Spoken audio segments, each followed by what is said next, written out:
Hey, Olive, Arlo, and Frank. Grandpa coming to you from beautiful Jack's Beach. I'm recording this on New Year's Day, 2025. It's your grandmother and my 23rd anniversary. And today we're going to do Hooray for Diffendoofer Day by Dr. Seuss with Jack Prelutsky and Lane Smith.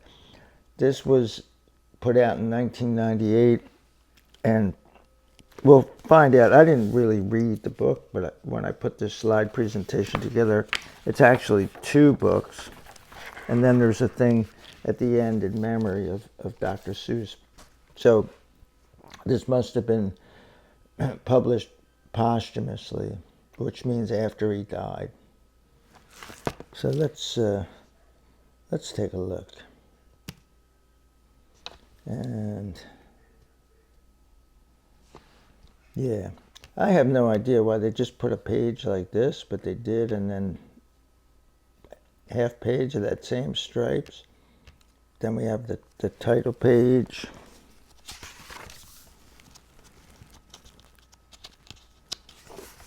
And yep.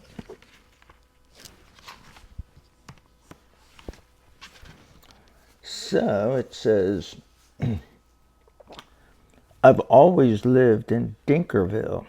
And we see here that the sign says Dinkzuber and Dinkzot. Dinkzot, yeah. So this must be the corner of Dinkzuber and Dinkzot. I've always lived in Dinkerville. My friends all live here too. We go to Diffendoofer school. We're happy that we do. Our school is at the corner of Dinkzuber and Dinkzot. It looks like any other school, but we suspect it's not. So this is the school, and then this is another shot of the school showing the whole thing over here to the left. I think we're learning lots of things not taught at other schools.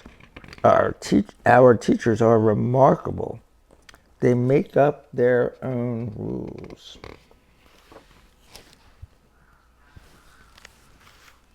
Miss Bobble teaches listening. And we see Miss Bobble right here. She's got her hand up to her ear, so she's listening. Miss Wobble teaches smelling. And she has this giant banana nose. And she's sniffing milkweed, which for me, I would be sneezing for the next 5 days. Miss Fribble teaches laughing. So here's Miss Fribble, the laugher. And Miss Quibble teaches yelling. Oh, look at her. Ah. Does your mom look like that when she's yelling at your kids? Miss Twining teaches tying knots and neckerchiefs and noodles, and how to tell chrysanthemums from miniature poodles. Well, that's pretty easy to tell a chrysanthemum, which is a flower from a French poodle. But so here's the neckties, but she also ties noodles. Miss Vining teaches all the ways a pigeon may be peppered, and how to put a saddle on a lizard or a leopard. And this is an odd-looking leopard. Look at the colors. Let's put a saddle on there, like you ride a horse on a saddle. So she's a pretty strange-looking one too. My teacher is Miss Bonkers. I think I had a couple teachers who were bonkers, but they weren't Miss Bonkers. They were just bonkers. In fact, I had many teachers that were bonkers. My teacher is Miss Bonkers. She's as bouncy as a flea. I'm not certain what she teaches, but I'm glad she teaches me. Look, look, she chirps. I'll show you how to tell a cactus from a cow. So that's pretty easy. There's a cactus and there's a cow. And then I shall instruct you why a hippo cannot fly. And here's the students down here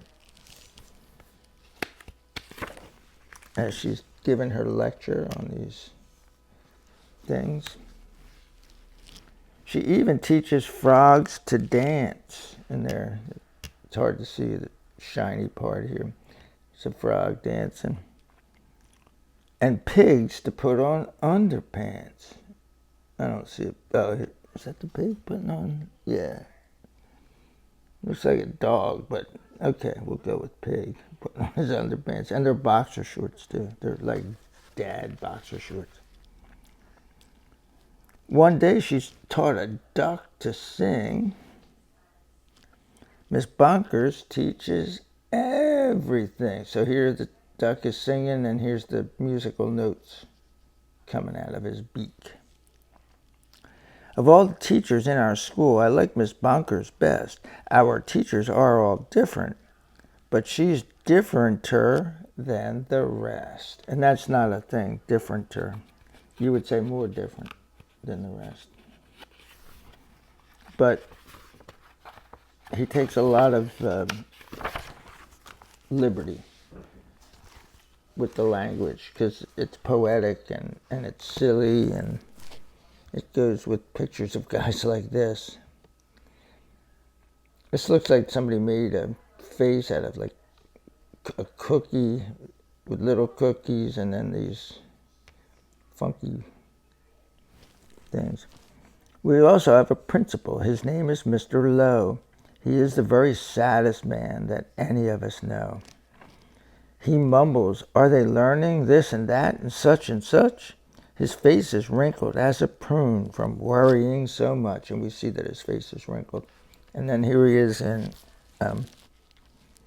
bed. He's putting his eyebrows on the bedstand. That's pretty freaky.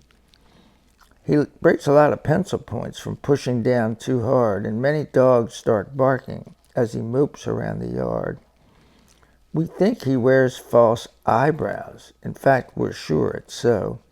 We heard he takes them off at night. I guess we'll never know. That's a good thing. You should never know what your principal does when he gets ready for bed at night. But we know he likes Miss Bonkers. He treats her like a queen. He's always there to watch her when she's on her trampoline. So here she is jumping up and down on the trampoline. And here's the stalker, Mr. What's his name? Mr. Lowe.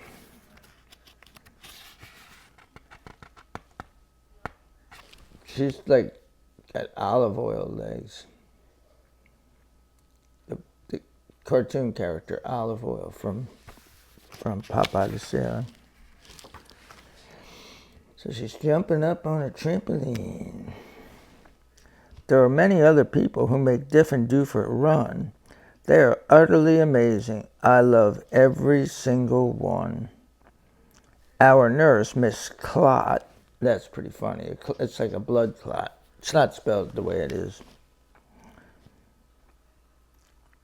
Our nurse, Miss Clot, knows what to do when we've got sniffles or the flu. One day I had a splinter, so she bandaged me from head to toe.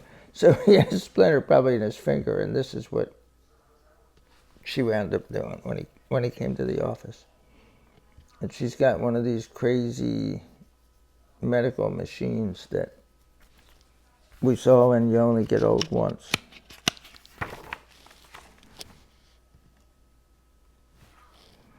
Our music teacher, Mrs. Fox, makes bagpipes out of straws and socks. That would be weird.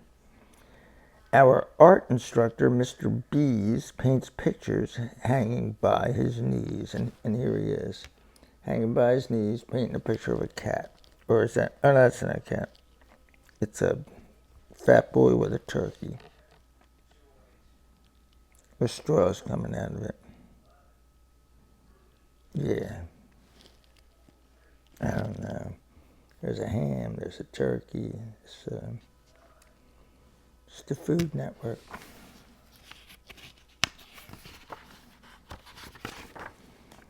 In science class with Mr. Katz, we learned to build robotic rats. So we can build a robot rat. In gym, we watch as Mr. Bear hoists elephants into the air, and here he is, like, hoisting an elephant. Miss Loon is our librarian. She hides behind the shelves and often cries out louder when we're reading to ourselves. So when you read to yourself, you're not saying anything. So when you say louder, like, okay, say 50, I want you to do that 50 times louder. Well, if you're reading 0 loudness, then 50 times 0 equals 0. Doesn't matter what number it is. If you times it by 0, it equals 0. And all these books here are Dr. Seuss books. Cat in the Hat, How the Grinch Stole Christmas, Happy Birthday to You.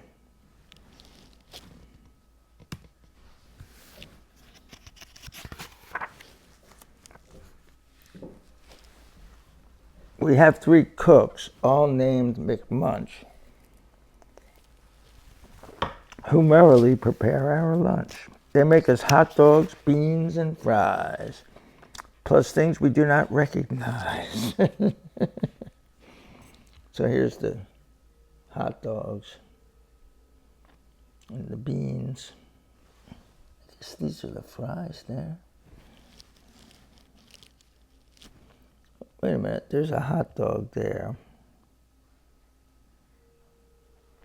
And I don't know if that's the fries there or what, or this is the stuff that they don't know.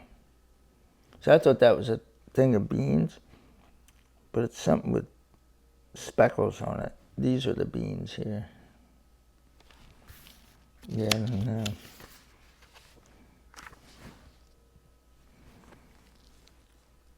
We were eating their concoctions, telling jokes and making noise, when Mr. Lowe appeared and howled, "Attention, girls and boys." So here's, I guess that's that Mr. Lowe. And here's signs pointing to where things are, like the library, the principal, the music, to X. I don't know what that is. A1, gym, cafeteria, art, nurse, dither, and hither. Oh, hither and dither, that's here and there. That's funny. L7, yonder, over yonder, 30G, girls and boys. He began to fuss and fidget, scratch and mutter, sneeze and cough. He shook his head so hard we thought his eyebrows would come off.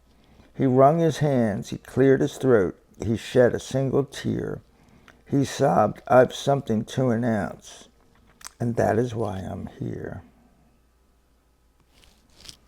So that is him, Mr. Lowe, and doesn't look good.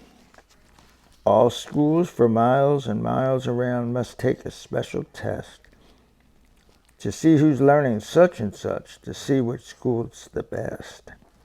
If our small school does not do well, then it will be torn down, and you will have to go to school in dreary Flobbertown. No, nobody wants to go to school in Flobbertown. I wonder what their football team's named. The what is it? Flobbertown. The Flobbertown Futsies. And the Diffendoofer Dinguses. They're dinguses. I'm losing my voice. Not Flobbertown, we shouted, and we shuddered at the name. For everyone in Flobbertown does everything the same. That's boring. It's miserable in Flobbertown. They dress in just one style. They sing one song. They never dance. They march in single file. And here they are. Oh, and it switched the page. So here they are, and they all wear the same clothes and the hat, like a box hat. It's like one of those bento boxes. Maybe they're carrying their lunch on their head. And here they go. They go on forever and ever and ever. Out of the, whatever that is, castle or the city hall of Flobbertown. They do not have a playground, and they do not have a park. Their lunches have no taste at all. Their dogs are scared to bark. Well, your dogs aren't scared to bark, I know that.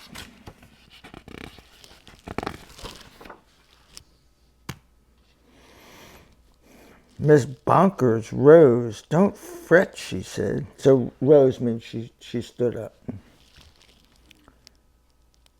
You've learned the things you need to pass that test and many more. I'm certain you'll succeed. We've taught you that the earth is round, that red and white make pink, and something else that matters more. We've taught you how to think. It's the most important thing as a parent, as a teacher. You don't want to teach kids what to think. You want to teach them how to think and solve the problems themselves. I hope you're right, sighed Mr. Lowe. He shed another tear. The test is in 10 minutes, and you're taking it right here. Bam. And she's like Meadowlark Lemon, twirling the globe like a big basketball. Bum, bum, bum, bum, bum, bum, bum, bum. Sweet Georgia Brown. Harlem Globetrotters. It was a basketball team, and I think they still exist. They played, and they did all these tricky plays. Every member of the Harlem Globetrotters was a black dude, and they always played another team called the Washington Generals. So they were from Harlem in New York, and Washington Generals were, supposedly from Washington, D.C. And the Globetrotters won every game because it was all about the Globetrotters doing these really fancy shots and, sinking baskets from way far away and all different kinds. They did all kinds of different things. They would dribble around and they would make the Generals look stupid, and the Generals would be stupid on purpose. But you didn't go there going, oh, I want to see if the Globetrotters are going to win. You go there to see them do these amazing things, and they are amazing. So we sat in shock and disbelief. Oh no, we moaned. Oh no. We were even more unhappy than unhappy Mr. Lowe. But then the test was handed out. Yahoo! We yelled, Yahoo! For it was filled with all the things that we all knew we knew. There were questions about noodles, about poodles, frogs, and yelling, about listening and laughing at chrysanthemums and smelling. So these are all the things that the teachers were teaching them.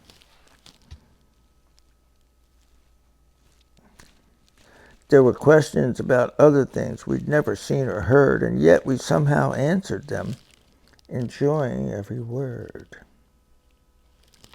And here's all things that they were taught.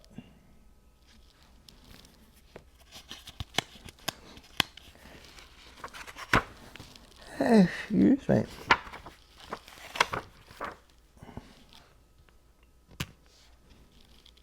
One week later, after recess, Mr. Lowe meandered in. We'd never seen him smile before, but now he wore a grin. He soon began to giggle, then his giggle grew by half, and then it really happened. Mr. Lowe began to laugh. You've saved our school, you've saved our school, he jubilantly roared. We got the very highest score. he wrote it on the board, and it's 10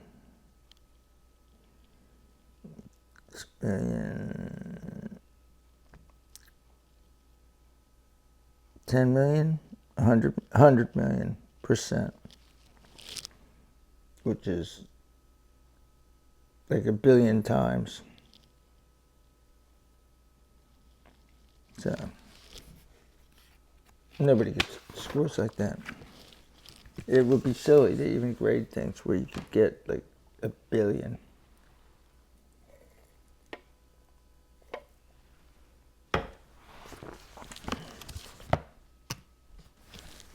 Miss Bonkers did some cartwheels. So here she is, she's doing cartwheels, like spinning around. So her face turned cherry red. She bounded up to Mr. Lowe and kissed him on the head. And here she is.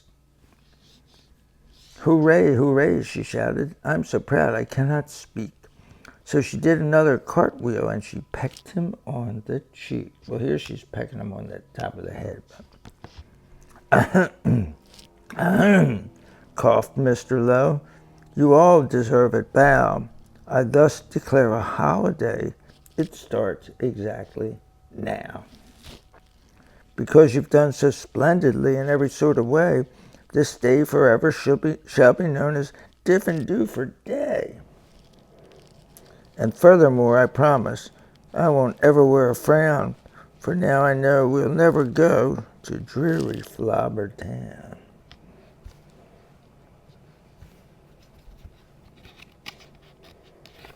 Yeah, it looks like they're partying right there.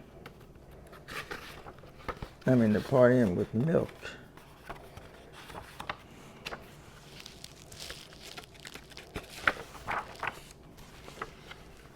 Then we held a celebration. There was pizza, milk, and cake. Like everyone, I ate too much and got a bellyache. We laughed and whooped and hollered the entire school day long. Then we all sang triumphantly the Diffendoofer song. And look at all that's going on this page. There's a lot.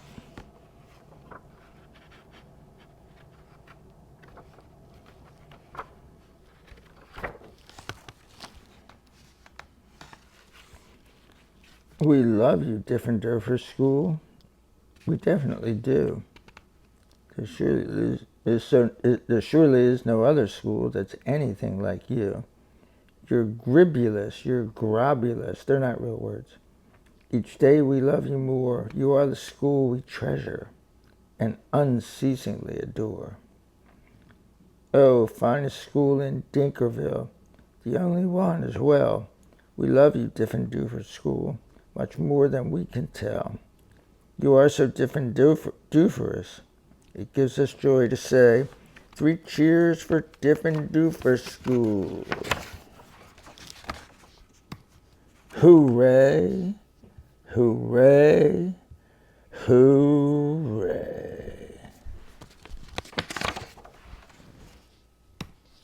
So next up, we're going to look at how this book came to be. And we see some drawings on here. So let's see what it says.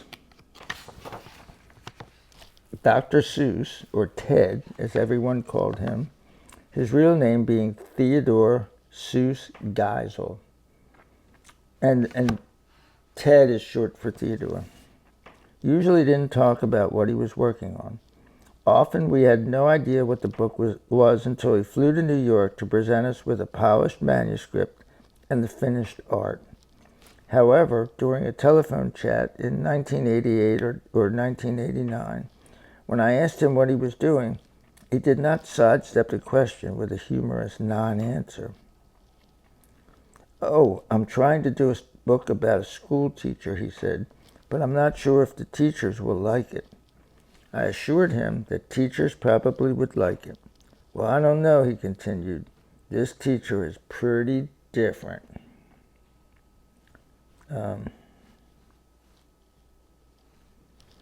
That was the first and the last I heard of the project, and within a year or so he submitted to me, his editor at Random House, Oh, the places you'll go.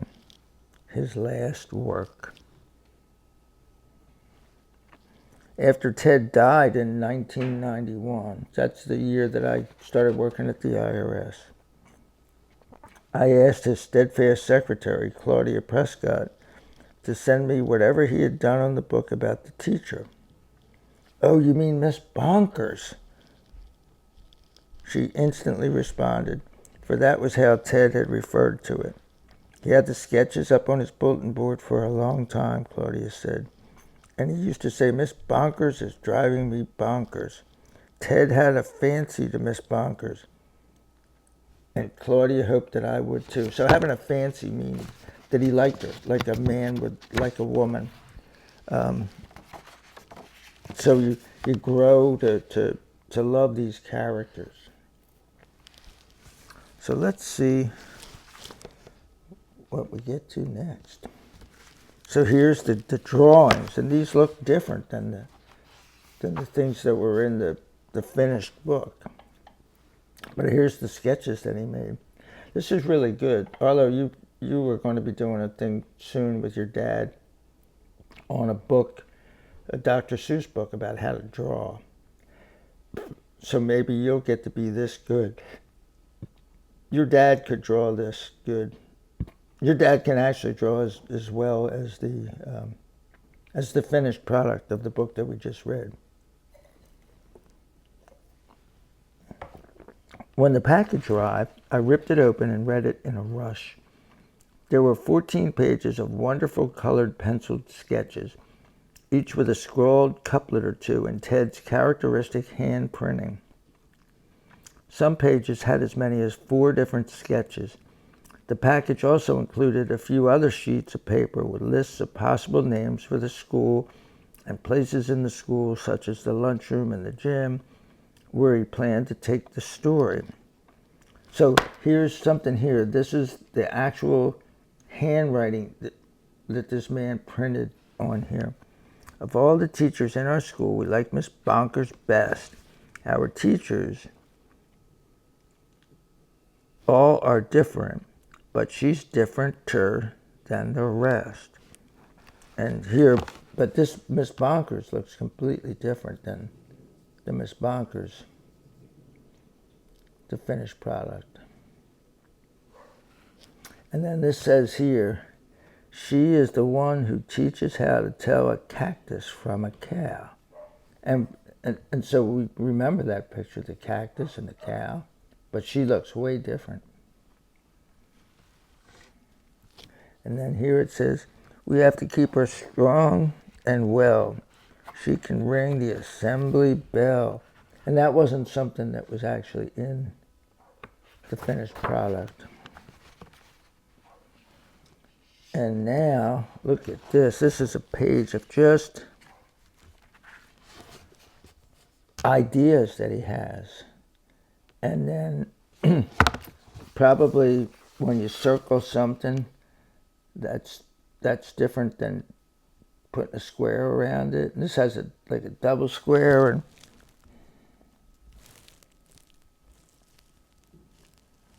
and actually, you know what? No, this doesn't have a double square. Anything that's in red, somebody wrote, I think.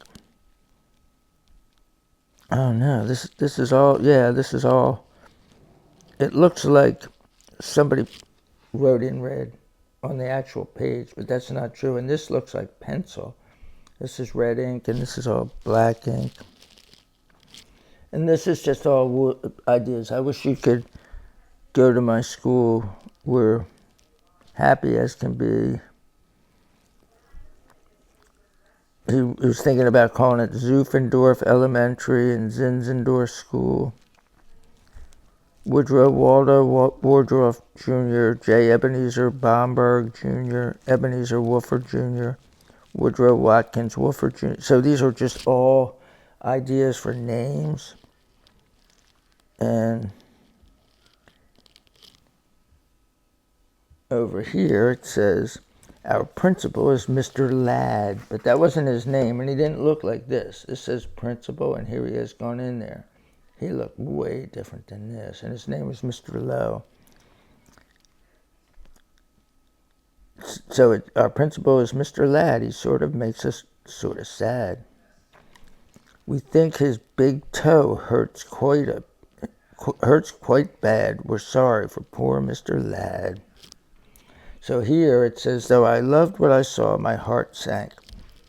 I had harbored the hope that Ted had actually completed the story, but he had not gotten that far. He had created some characters, a setting, and a few verses.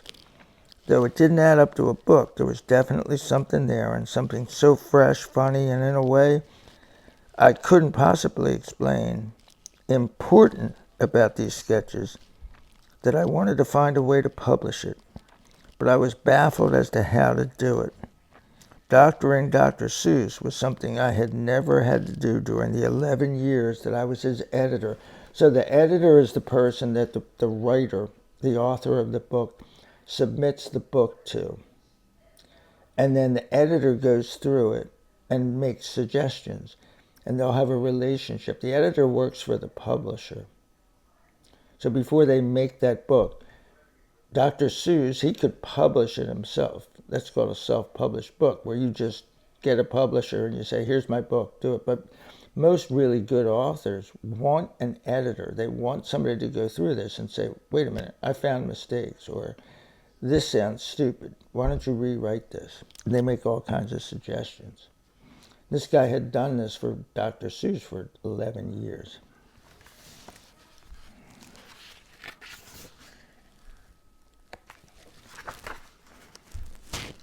So I did as Ted had done, put it aside, and went on to do something else. So he's like, oh, I was hoping this was a whole book, but no.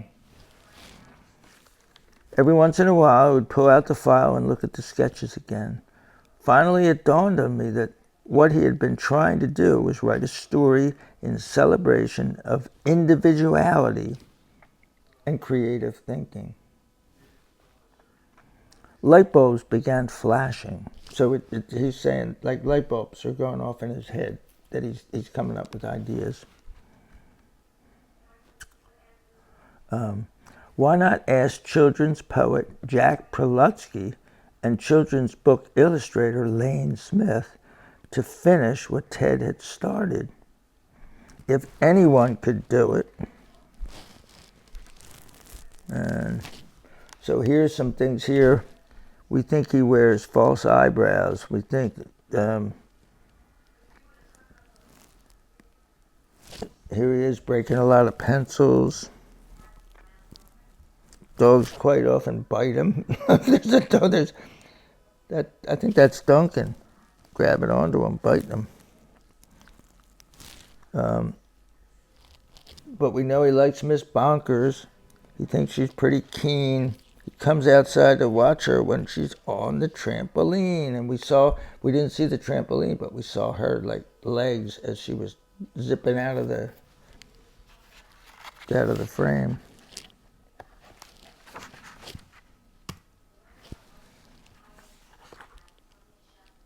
So I don't think we had the janitor, but in this part there was a janitor, Mr. Snow. He dresses like an Eskimo. He loves to sit outside his door and fish there in the corridor. He catches them right through the floor. So he's ice fishing, but he's catching. And the reason that they probably left this dude out is because by 1998, it probably wasn't politically correct to say Eskimo for the Inuit people, the indigenous people of the Alaska, northern Canada area. And that's just, so it says here, if anyone could do it, this tremendously talented and free-spirited pair could. They both resemble third-grade classroom cut-ups, the kind of wise guys in the back of the room whom Ted admired but was always too shy to join, at least not in public. So this is celebrating, it said, individuality and creativity. And sometimes the wise guy of the class, the cut-up, that's what they call the wise guy. He's cutting up all the time. He's making fun of people and making fun of things and always trying to get a laugh. sometimes he's the most creative person or she's the most creative person in the room. So that's what these guys are like. They would talk about this book and meet and say like crazy things and just come up with ideas.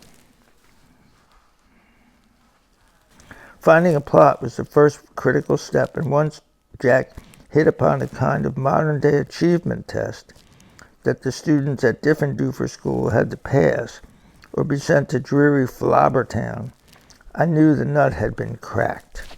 And when you crack the nut, that means you solved it. Sometimes you use the expression when you're talking about paying a bill every month. If it's a big bill, you have to pay like hundreds of dollars. It's like that's a tough nut to crack. And it's talking about actually taking a nut like a walnut or a chestnut and taking a nutcracker and going like pow and cracking it so that you can eat it. In addition to creating from scratch the majority of the verses, though a number of Ted's verses were used verbatim, there were many decisions of varying magnitude for Jack to make. For example, which custodian of the two conceptualized by Dr. Seuss should stay in the book? Indeed, what school name from the more than 20 jotted down by Dr. Seuss should be chosen? Should be the chosen one. Jack picked Diffendoof because it suggested the word different, and he added the ER ending because the extra beat fit better into his own rhyme scheme. So it was Diffendoofer. So it was Diffendoof School that Dr. Seuss said, but this guy's like, well, when I do the poetry, because this book is written in poetry, Diffendoofer fit in, was the right number of syllables. Lane used the body of Dr. Seuss's illustration. So now this other guy, Jack, he was the guy that wrote. This Lane dude, he's the guy that's drawing. Lane used the body of Dr. Seuss's illustration. His striped and whirling fantasy lands, his zigs and zags and bursts of colors, plus his original sketches as inspiration, combining collage with oil painting. And so this looks like it's watercolor and or maybe colored pencil or something like that. But in the book, it did look like there was some oil painting, which is very odd for a book like this. And there was some collage. And collage means you're cutting out things and pasting them, a whole bunch of different things, and pasting them into one, pattern. Lane had fun working into the story, a few cameo appearances by famous Dr. Seuss characters, images, and books. And that's something that we saw, and it probably just took one that Dr. Seuss had drawn, cut it out, and pasted it there, and then they did an offset print, which I'm not going to get into that, but they would recreate that and put it in the book. And there were some things, there was the books. When they talked about the library, there were Dr. Seuss books there, but there were also a couple things where you saw, like I think the Cat in the Hat and a couple other characters that you're probably familiar with from us reading these books. So, and then it says here, this is Dr. Seuss. She calls our janitor, Mr. Green, who spices things up real neat and clean. Oh, spicks things up, so spick and span, with his handy vacuum bike machine. So he's on this thing that's like a real Dr. Seuss kind of machine. With Hooray for Diffendoofer Day, Jack and Lane do indeed pay homage to Dr. Seuss, but in their own distinctive way. The result is the union of three one-of-a-kind voices in a book that is greater than the sum of its parts. I have a hunch that Ted's unfinished story about the unsinkable Miss Bonkers and the very different school she was a part of led him to "Oh, the places you'll go," when he got stuck trying to praise those who teach us how to think. He simply leapfrogged to how we'll be called upon to use those brains in our head and feet in our shoes after graduation day. And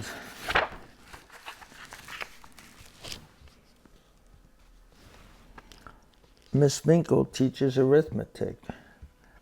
Miss Yonkers teaches the clock to tick.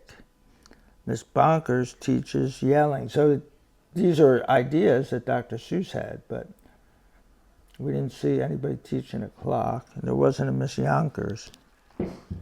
Miss Winkle teaches smelling, and out in the school of life, which is the setting for Oh, the Places You'll Go. Oh, this is from that book. I think Miss Bonker's class and all the graduates of Diffendoofer School would indeed succeed. 98.75% guaranteed. So he rhymed it. He made it a poem.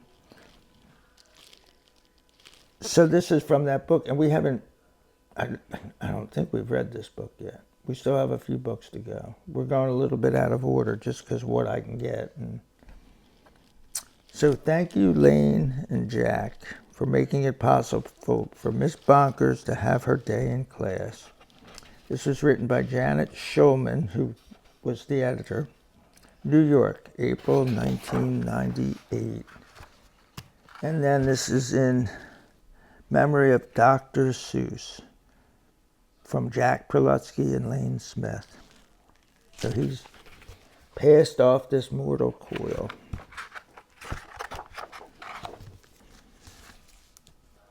Peace out. Yeah, there go the balloons.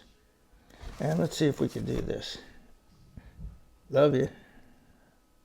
Yeah. Now I'm going to make it rain. I can't do that.